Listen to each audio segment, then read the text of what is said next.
We wake up, we fall down. We are Blenderstyle, the show where we discuss an extreme blend of music. On this episode, the 2022 album Kruller by one-man industrial project author and Punisher. Cheers, gentlemen. Cheers. Cheers.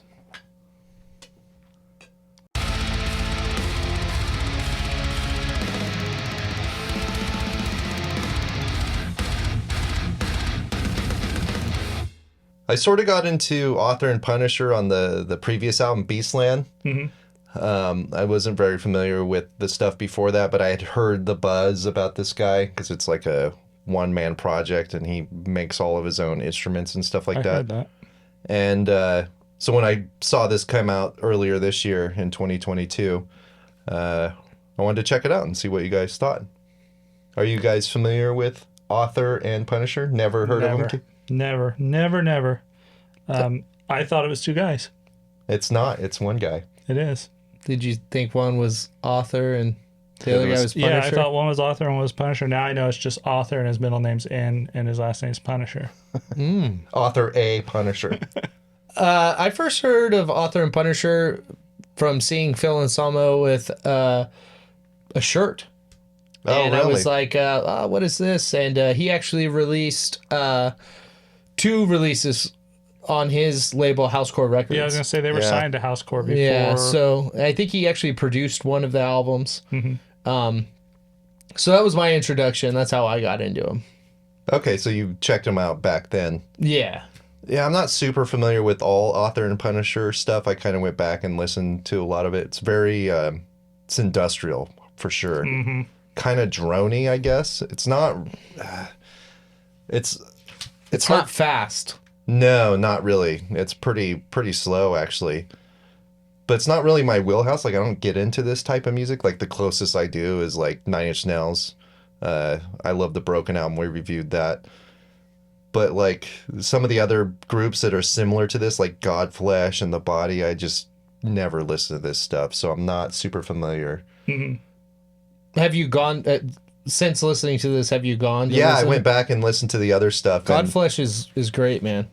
I didn't listen to those other bands, but I did. Okay, I'm sorry. I'm only familiar with Godflesh because they were on like an Earache Records sampler. Oh, okay. From back in like the 90s when that used to be a thing where you'd buy those like sample CDs there for like I missed that shit. for $3. They're so good. Good way to discover music. Yeah, but now you could just That's how I discovered like Bolt Thrower.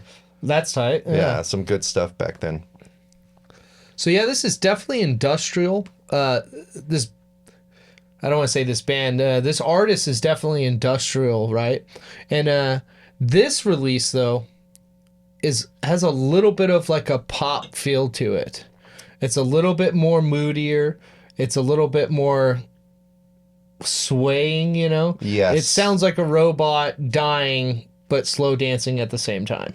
Good way. That's Good funny way. that you say that because that's kind of what I put. I put there's a groove through this whole thing that's continuous, and it's more of an ambient mood album, I think, than it's a listen and pay attention to album. Oh, like background music almost? Yeah, a lot of this stuff I thought was the same beat through the whole thing because there's this. I forget what he calls them. I didn't write it down, but the two main instruments he His uses. drone machines or whatever the fuck they are. They kind of go back to that same beat multiple times throughout the album. There's some songs on this. I think it's Misery. Reminds me of A Therapy for Pain from Fear Factory off Demanufacture. Okay. And it kind of like had that ambient kind of thing going on in the background. Also industrial influence. Yes, exactly. Industrial metal, right? I guess. I mean, you got to think like when you go into a shop or something that's industrial, Yeah, exactly. steam and this and that. I agree with Pistons you and though. stuff. I think maybe the instruments that he is, created and built are sometimes limiting because Exactly. he wanted to, which is cool about him and what it got me into him was that it's industrial music that's not just played by a keyboard or a drum machine. There's a lot of physically organic sound has in to here. use it, you know? And if you see these instruments, look them up because it's really interesting. because he's an actual engineer, and the way he has to play these, it's forward, back. Yeah, he's like boom, boom, pow. Yeah, boom, boom, so I pow. think some of that, kind of is limiting. So Right. he created an instrument that you play with the Power Glove. Pretty much. That's From pretty, the Nintendo Power Yeah. Glove? Really? I don't know. No, It's kind of like that, though. yeah. Yeah, no, I agree with you. There's a lot of organic in this, and a lot of different sound. So I kind of want to clarify on what you said, the limiting thing. I think you're right. I think the instruments he created are kind of a limiting factor of it, but I think there's a whole lot of other stuff layered For in sure. there that kind of keeps it fresh, but it just, that same, like you said, that Beat. same beat and that same background tone is there throughout the whole thing.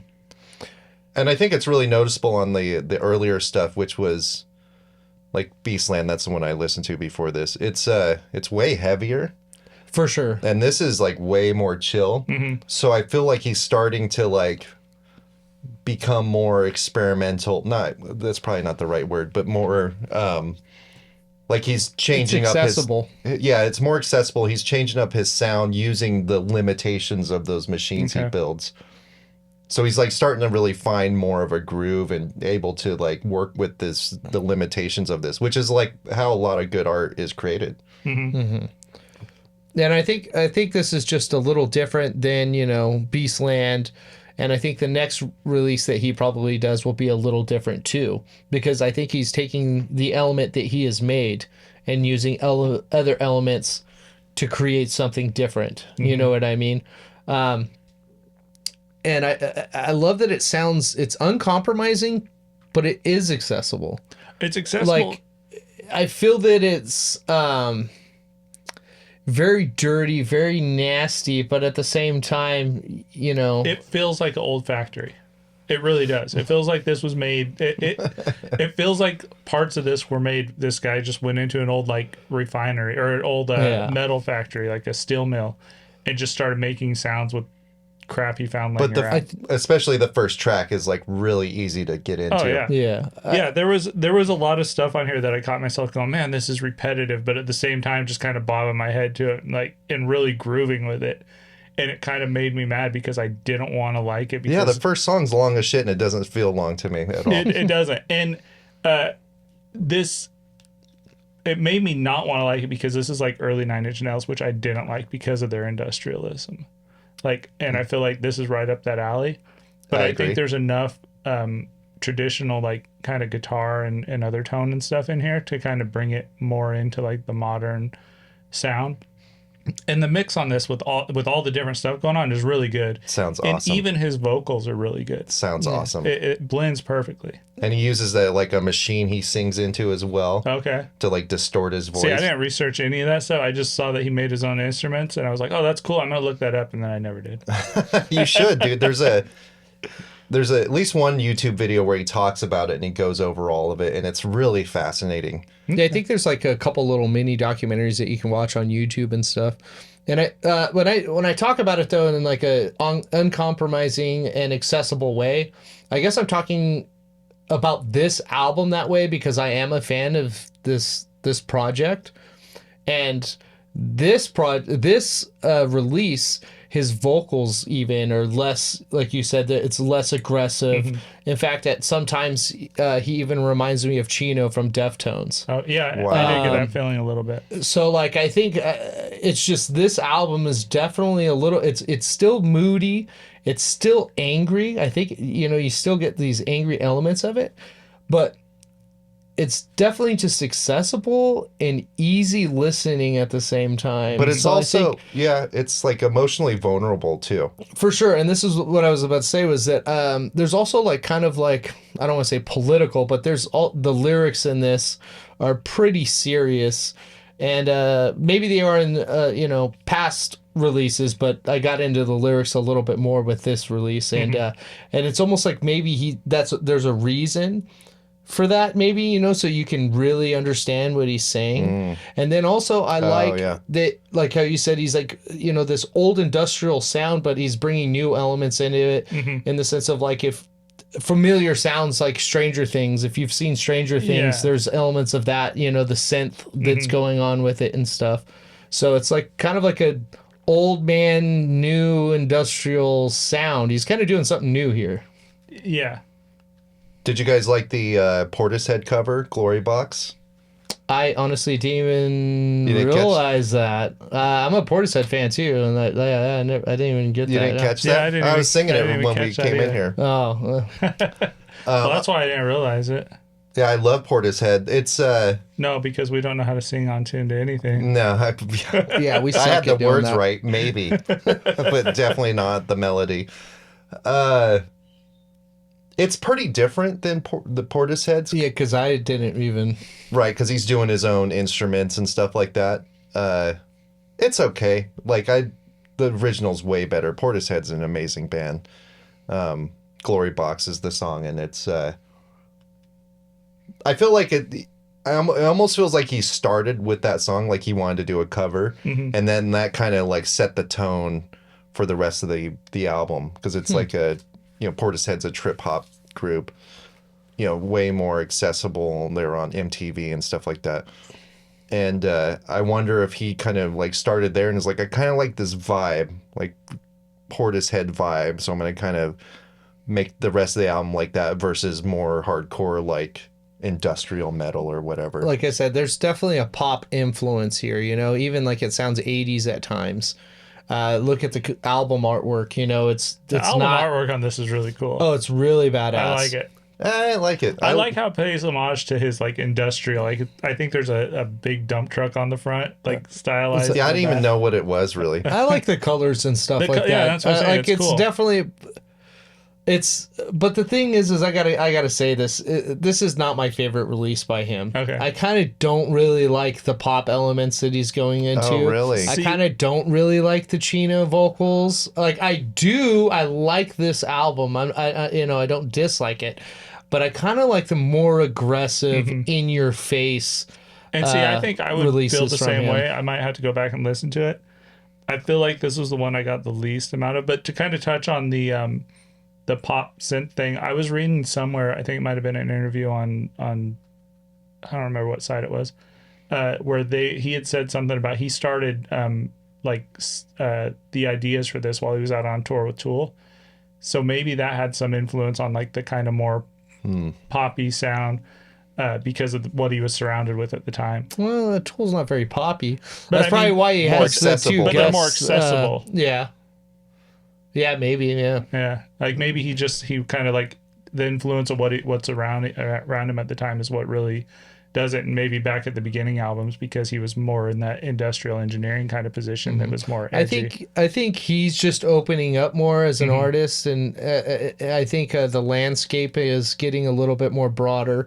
I've noticed that recently on this tour that he's on now, I believe he's got a guitar player that even goes out with him and stuff. Yeah. So I'm really interested to kind of hear what comes next, because I next think he album? hasn't found his His groove. his footing into what he wants to do next. Yeah. And maybe he never will, and that's kind of what's exciting about So it. it's always Is it- evolving. yeah, it's always evolving, kind of like robots. That'd be cool. I kind of assumed that, like, if you're a fan of this band, I thought this might like turn off Author and Punisher fans, but bring in more new fans like me. Like Beastland was okay. The album artwork is dope. The thing on the Oh, yeah, face, dude. you know what I mean? The hose connected to the mouth or whatever was Like really, a gas mask or whatever it it's is. really cool looking, and it definitely, like, I wasn't very familiar with the band, but it brought me in. This artwork doesn't do it for me really, but the album is way better and easier to like get into, and I'm just not an industrial fan, so he's like kind of expanding, but I could see how that would like It's boost. just industrial enough to bring you in, It's but at cool, the same yeah. time, industrial enough to turn you off and make you like, I'm not sure. Like Nine Inch Nails, right? Yeah. It's industrial, but it's like super accessible and easy to get into. And I think the songwriting's just good. You know what I mean? Yeah. Is this a best of 2022 contender for you guys? Is this in your like top 10 maybe? I would No, say not no, for me. not for me. No. Well, I'm not sure yet. It might be. Really? It's Okay. definitely in the discussion. All right. Like yeah. when I start putting my list together, it's gonna it'll have to be in there for sure. I don't know if it'll make it, but it'll be, on my whiteboard one. I've heard some really good albums this year. I think could come close. I do enjoy it, but like I said, I'd like to hear a little bit more, especially vocally, a little bit more screaming or yelling that goes on here, A little more bit more anger. aggression. Yeah, angst because and- this kind of stays the same pace, and that's kind of my beef with it. You know what I mean? Well, what would you rate it then? I actually give this a 4.2. I think it's a great record. It's not my favorite record, but great artist, and it is like the embodiment of DIY, right? Yeah, This literally. guy, like, and I can't give it to artists enough that, just totally take the reins and, whether it's gonna, obviously he knew that this wasn't gonna be some fucking awesome, huge selling fucking project, right? He did this because he loved it and wanted to do it. He wanted to tinker with the machinery. Exactly, man. And great artist. Definitely check out Author and Punisher, but a 4.2. Casey? So I gave it a 3.3 out of 5. This works better for me as a background thing. I feel like we had like 3 weeks. We nominated these 3 weeks ago, and so I had 3 weeks with it. But I feel like there was just so much going on here, and maybe it was just so monotone that I had a hard time paying attention to it, except for in the background. So I really feel like I didn't absorb it enough. The parts that I did like pay attention to, and I sat down and like really absorbed, I liked. I think there's a disservice to this album in the fact that because of the style of music it is, you really have to listen to it on a really good set of headphones or a really good stereo. It doesn't work on a phone. It doesn't work in your car unless you have a good system in it. And to me, that was like a lot of my time with this was in the car. And so I think that kind of hindered it. But I think it's a great album. It's a great mood. It's got a great groove to it. It's just not really my kind of thing. I'm not a big industrial music fan. I don't like earlier Nine Inch Nails. I like later Nine Inch Nails when they started bringing in more rock influence and stuff. And so, to me, this was kind of along that line. From what you said, though, I'd like to go back and listen to the earlier stuff because if it's grittier, I think it might be more my style. It's definitely more of like a metal influence. Yeah, to me, this just has more of like a pop influence. Yeah, so and I just think to kind of touch on something real quick. So when this album came out, I had listened to it right away. I was really excited with it and listened to it numerous times. And then Matt picked it. And I was like, fuck yeah. And I go back to it. And I think if I would have rated it when it first came out, it would even be higher than what I just rated it. But because I've listened to it, it kind of fell in the background. Yeah. Just kind of like how you're saying. Yeah, and so that's where I don't know if my rating would go up or down. But I feel like 3.3 is kind of a safe spot for me right now. And so that's where I'm going to leave it. And it might go up, it might go down. I think that's some of the lyrics. Is it? I give it a 4.0 out of 5. Okay. I think it's a killer album. It's probably, not being a huge Author and Punisher fan of this stuff I went back and listened to, this is my favorite. I like the emotion on this one. Which is weird for me to say because usually usually you rag on emotion and I like music that's like hateful and just like the more hate. This is piss though. It is, but it's like I don't know. There's just more piss. emotion Like to yeah. it, and it just I don't know. I feel like it works really good. The only beef I have with it is like the first 2 songs are amazing, and then it just starts kind of falling off towards the end of the album. Like it just. Do you think that's maybe because of the length of it too? Yeah, maybe it's kind of long. I don't think the Portishead covers all that great. It's okay. The first 2 tracks are just really good, and then the rest is just like meh. So I found myself like listening those and then kind of getting bored with it. But as you know, it's pretty fucking killer. So I give it a 4.0 out of 5. Cool. nice. This is Blenderstyle. That was Author and Punisher, Krüller. It's a crueler summer.